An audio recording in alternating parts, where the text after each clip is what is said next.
you're watching this video, you're gonna watch me install a sponson to a 4-stroke Yamaha Superjet. This is the ProWatercraft Wedge rear sponson install video. Right about now. Okay, here's a look at the tools. Here's a look at the hardware and the instructions you'll get with the sponsons.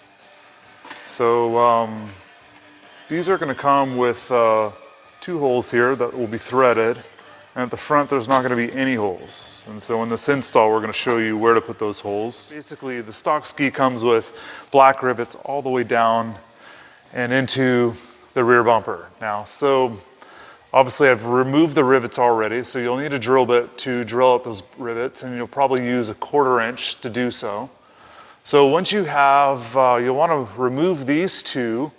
These rivets you're going to leave, so you won't need to mess with those. And then the 3rd rivet from the bumper is the one you're going to want to drill out. Now, what we're going to do now is once they're free, you'll also want to pay attention to how much the rivets, like this one and these, how much are they sticking out? You know, they can't really protrude more than a 1/4 inch. So, and of course you want to make sure that you don't have any silicone underneath here. Everything is clean and free. This is going to help our sponson fit up in there. So I have the left sponson here, right? So you can see how the holes in our sponson are intended to line up with the holes that hold on the bumper and a little bit of the front rail, side rail. So this sponson should fit right up in there and be nice and snug.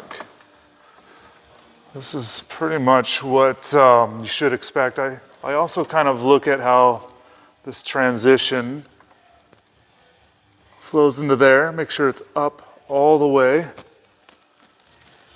Hopefully that view there helps you a little bit. Okay, so once you have it up into place, you know, this is where we're going to try to line up the holes from the bumper, the fiberglass, and into the sponson, right? So we want to make sure the bolts go through here quite easy. Now, quick little disclaimer, you know, make sure the hardware you get from us and the threads feel really good. Maybe run the bolts in, make sure everything feels nice and happy. This will just, you know, keep you from having any frustrating moments.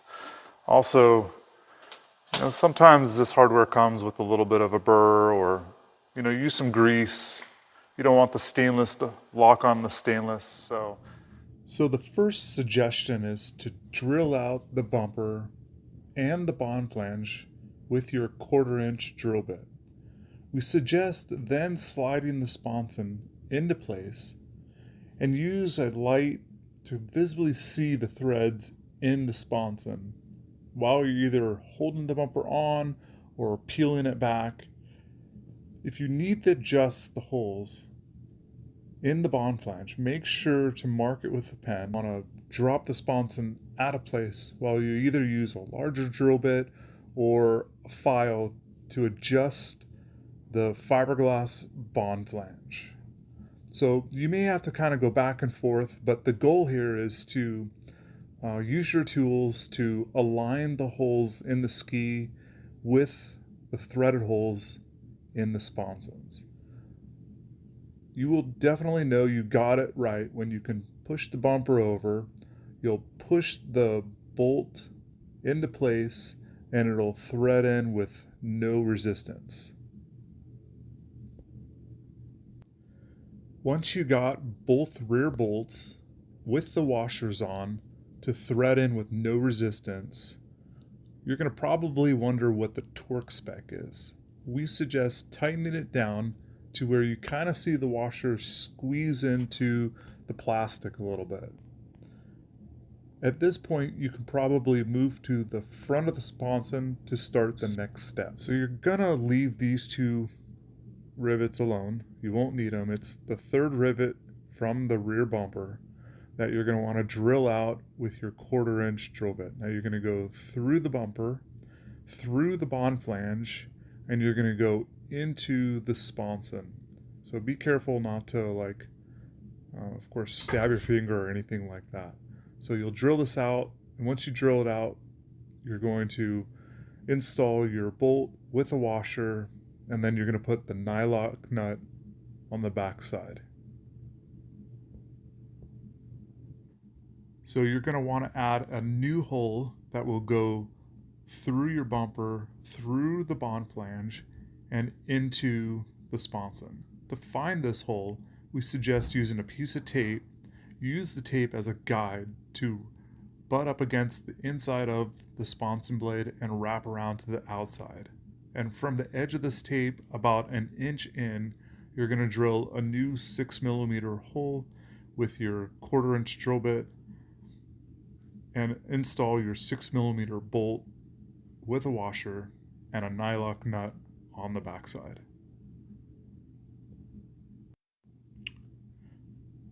So this pretty much concludes the install. We suggest at this point to remove the sponson, maybe do a little bit of silicone at the front edge of the sponson just to give it a little bit more water resistance and under pressure, a little more strength up front. And then you can reinstall everything with your choice of grease, or if you want to do Loctite. Repeat all these steps for the other side as well. We hope this installation helped you, and if you have any questions, don't hesitate to contact us. We highly suggest this product with our race plate. We even have a new intake rate coming, and if you're one of those Rick guys where you already have the front sponsons and now you want the rear sponsons, you definitely can combine them both together to get the maximum handling out of your Yamaha stand-up. For more products from ProWatercraft, check out our website, follow us on Instagram, like us on YouTube, share this video. We appreciate the love, and we look forward to bringing more new innovative products for you guys.